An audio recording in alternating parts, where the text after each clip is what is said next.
जय श्री कृष्णा। कैसे हैं आप लोग फ्रेंड्स। 9 ग्रह और 27 नक्षत्र ये हमारे जीवन को संचालित करने का कार्य करते हैं। ये चराचर जगत जो है इन्हीं 9 ग्रह और 27 नक्षत्रों के अधीन है। ऐसे में इनका गोचर परिवर्तन कभी कभी कुछ ऐसे राजयोगों का निर्माण कर देता है और कुछ ऐसे दुर्योग भी बना देता है जिसकी वजह से जिंदगी हमारी अप एंड डाउन वाली स्थिति में आती रहती है। अब आपके आने वाले 7 दिन आपके जीवन में बहुत महत्वपूर्ण सिद्ध होने वाले हैं। इतने ज़्यादा महत्वपूर्ण रहेंगे कि इस दौरान किए गए प्रत्येक कार्य का आपको 2 गुना या कहें 10 गुना लाभ प्राप्त होता हुआ दिखाई देगा।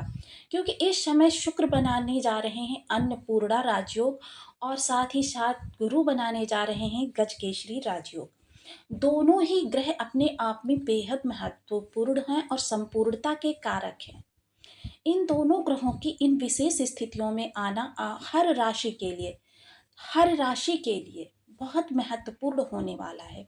हालांकि इसके प्रभाव जो हैं संबंधित भाव से रिलेटेड आपको अलग अलग ही प्राप्त होने वाले हैं, किंतु इस समय पर शुक्र और गुरु इन दोनों की स्थिति बेहद ज़्यादा महत्वपूर्ण होने वाली है। और यह सब कुछ संभव होने जा रहा है चंद्र की चाल के आधार पर। चंद्र की चाल, जैसा कि मैं आपको लगभग 1 माह पूर्व मैंने वीडियो डाला था चंद्रमा के ऊपर, जिसमें कि मैंने आपको बताया था कि चंद्र जब भी किसी ग्रह के साथ गोचर करते हैं उस भाव को या उस राशि को या उस ग्रह को एक्टिव कर देते हैं। चंद्रमा को एक स्विच के समान हम समझ सकते हैं कि ये जिस भाव में जाते हैं उससे सप्तम भाव को, दोनों ही भावों को एक्टिव करते हुए चलते हैं। और इसीलिए चंद्रमा की चाल इतनी तीव्र है क्योंकि ये 28 दिनों में अपना जो पूरा चक्र है उसे कंप्लीट कर लेते हैं। जितने समय को न्यायकर्ता शनिदेव महाराज 30 वर्षों में पूरा करते हैं, चंद्रमा देव अपना वही समय 28 दिनों में पूर्ण कर लेते हैं। चंद्रमा को जहाँ पोषण का कारक माना जाता है, शांति का कारक माना जाता है, आपके जीवन में संपन्नता का कारक माना जाता है और आपके अन्न का कारक माना जाता है। ऐसे में जब इनकी युति शुक्र के साथ होती है, जो कि परम लग्जीरियस ग्रह हैं और सबसे सुंदर प्लैनेट माने जाते हैं, इनके साथ जब इनकी युति होती है तो यह अन्नपूर्णा नामक योग निर्मित होता है। और यह अन्नपूर्णा नामक योग आपके जीवन में धन धान्य सुख संपदा, क्योंकि शुक्र जो है वो धन के कारक हैं, ऐश्वर्य के कारक हैं, आकर्षण के कारक हैं, प्रसिद्धि के कारक हैं और राजा के समान सुख देने के कारक हैं। ऐसे में चंद्रमा का इस भाव को एक्टिव करना, इस ग्रह को एक्टिव करना और साथ साथ इसके प्रभाव को इन्हेंस करना, यानी कि अगर कहें इस समय सामान्य शब्दों में, तो शुक्र इस समय अपने प्रभावों को 10 गुना बढ़ाते हुए देखे जा सकेंगे।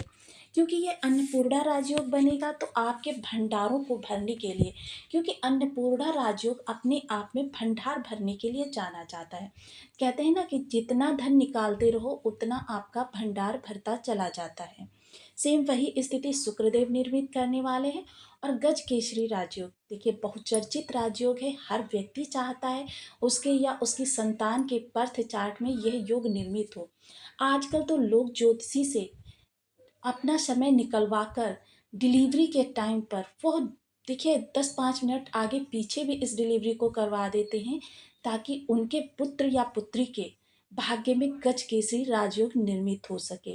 तो देखिए ये तो बातें जो हैं वो ज्योतिष के विश्वास के आधार पर चलती हैं। तो आइए जान लेते हैं आपके भाव के अनुसार, क्योंकि देखिए पृथक पृथक भावों से आपको इनके प्रभाव प्राप्त होते हुए दिखाई देंगे। तो भाव के अनुसार किस भाव से आपको कहाँ कहाँ से क्या लाभ प्राप्त होने वाला है, इस पर संपूर्ण चर्चा करेंगे। तो बने रहिए हमारे साथ इस वीडियो में, एंड तक आपको बहुत कुछ जानने के लिए मिलेगा। वीडियो बहुत ज्ञानवर्धक होने वाला है। यदि आपके लग्न में 10 नंबर बना हुआ है तो ये राशिफल आपके लिए है। यदि कुंडली में कहीं भी चंद्रमा के साथ 10 नंबर बना हुआ है तो ये राशिफल आपके लिए है। कुंडली ना होने की स्थिति में आप इसे नाम राशि से भी देख सकते हैं। यदि अभी तक आपने अपने इस चैनल को सब्सक्राइब नहीं किया है तो प्लीज़ सब्सक्राइब कर लीजिए, वीडियो को लाइक कर दीजिए, चैनल को शेयर कर दीजिए। इससे होगा क्या कि हमारे आने वाले हर वीडियो की नोटिफिकेशन मिल सकेगी आपको सबसे पहले।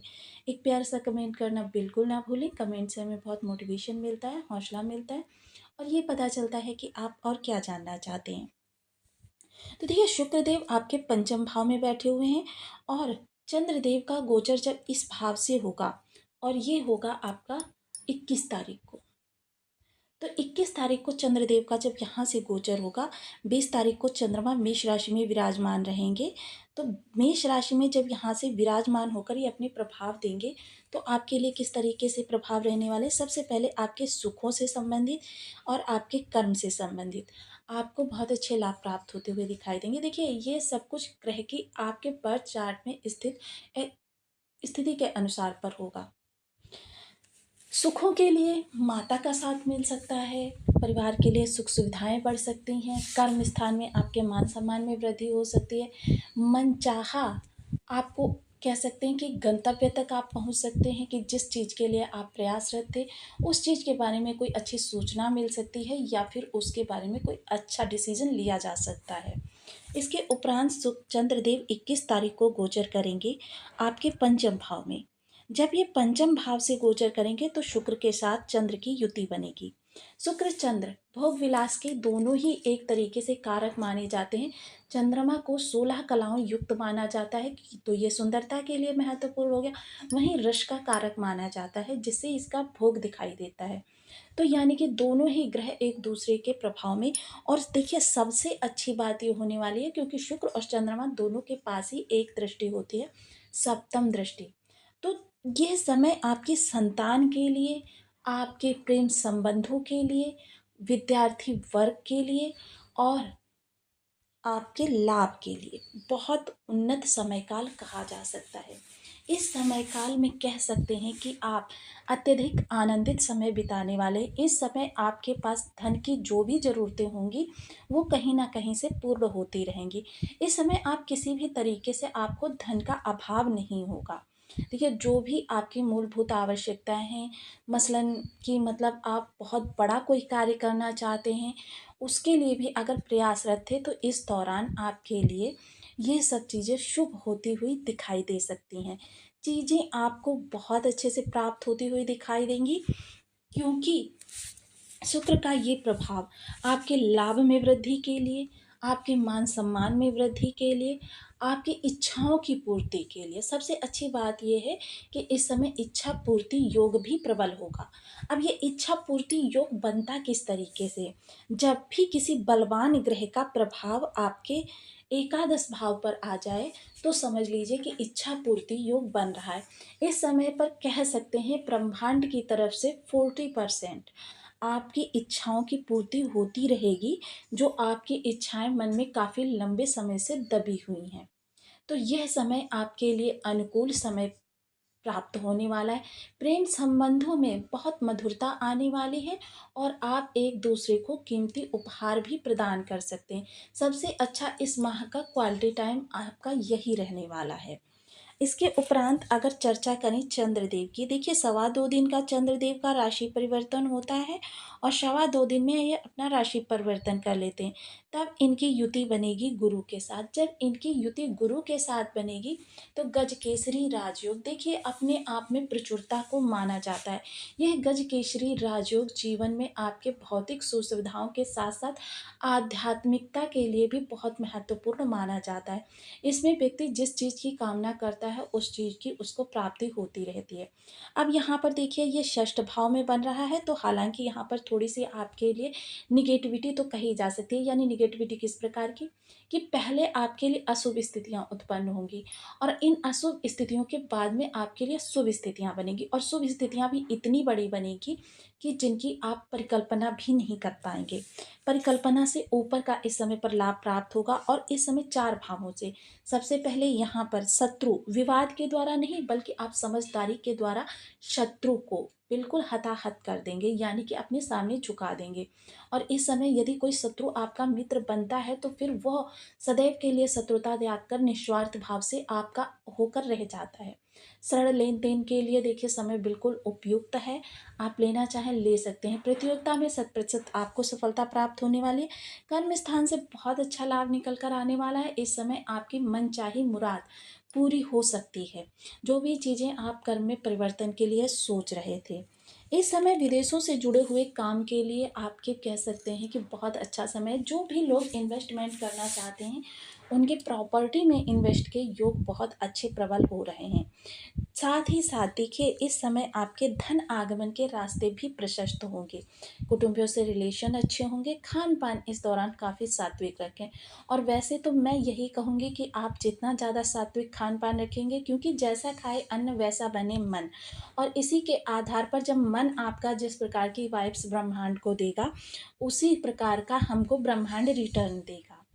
मोस्टली ये जो खान-पान से लेकर योग क्रियाएँ या फिर बीज मंत्र का जप या किसी दान पुण्य को, ये सारी चीज़ें जो आपको बताई जाती हैं, ये सब सिर्फ़ एक बेसिस के लिए, यानी कि आपके ऑरा की जो ये नेगेटिव ऊर्जा है, इस ऊर्जा को पॉज़िटिव करने के लिए।